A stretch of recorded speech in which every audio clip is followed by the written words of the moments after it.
Gözle görülen bir şeydir. 13 ev hepsi dışarıdadır. Millet hepsi mağdurdur. Bir de kiralar 500-600 milyondur. Millet ne yapsın? 5 aylık kira verilmiş millete de bu 5 aydan sonra bu millet nereye gitsin? En azından millete bir imkan sağlasın. Bir konutur, bir çözümdür. Yarın öbür gün bu ev belki yıkılma, %90 yıkılma tehlikesi var. Bu ev yıkıldıktan sonra bu millet nereye gitsin? Çoğu Diyarbakır'ı hepiniz biliyorsunuz, bu Bağlar semtini. Millet hepsi fakirdir. Binamız yıkılmak üzere. Geleceğimiz için devletimiz çalışıyor. Bu da bizim geleceğimizdir. Bize yardımcı olsunlar. Bizi sokaklarda perişan bırakmasınlar. Çocuklarımız perişan oldu. Hepsi zatürre hasta olmuşlar. Yani hani yetkili nerede? 3 saattir burayı kapatmışız. Kardeşim, yetkili nerede?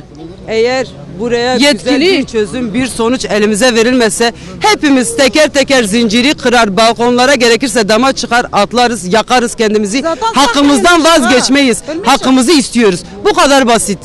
Gelsin yetkili kimse gelsin görüşsün. Bize bir çare bulsun. Başka da bir şey istemiyoruz. Onların eli uzundur. Biz bir şey yapamıyoruz. Onlar bir şeyler yapabiliyorlar. Ellerinde geliyor. Niye bizi burada bırakıyorlar? Bizim elimize düşsün. Bize yardım etsinler. Bize bir çare bulsun.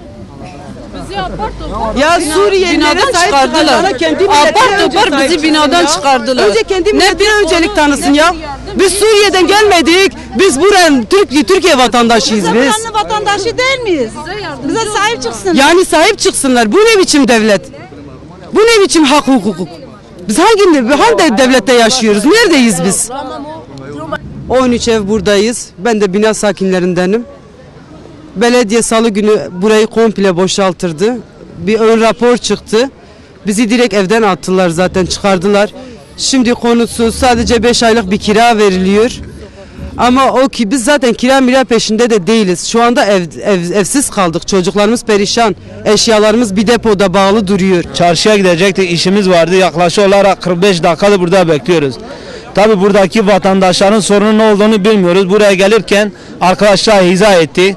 Karşıdaki binanın belediye tarafından ruhsatı mı artık ne açıdan çökertiyor mı?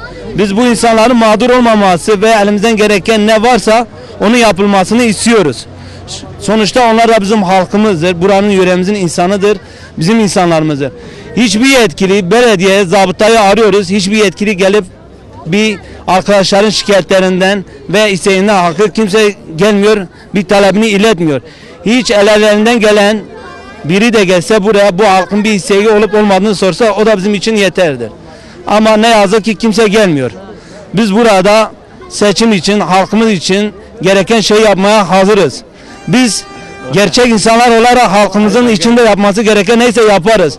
Mühim olan halkımızın ellerinden ve kutsal olan mücadelelerinden rant sağlayan arkadaşlarımızın oturan, bugün kendi yerlerinde oturan insanlar gelmiyor halklarıyla işte sahip çıkmıyorlar. Bu en utanç verici bir olaydır bugün.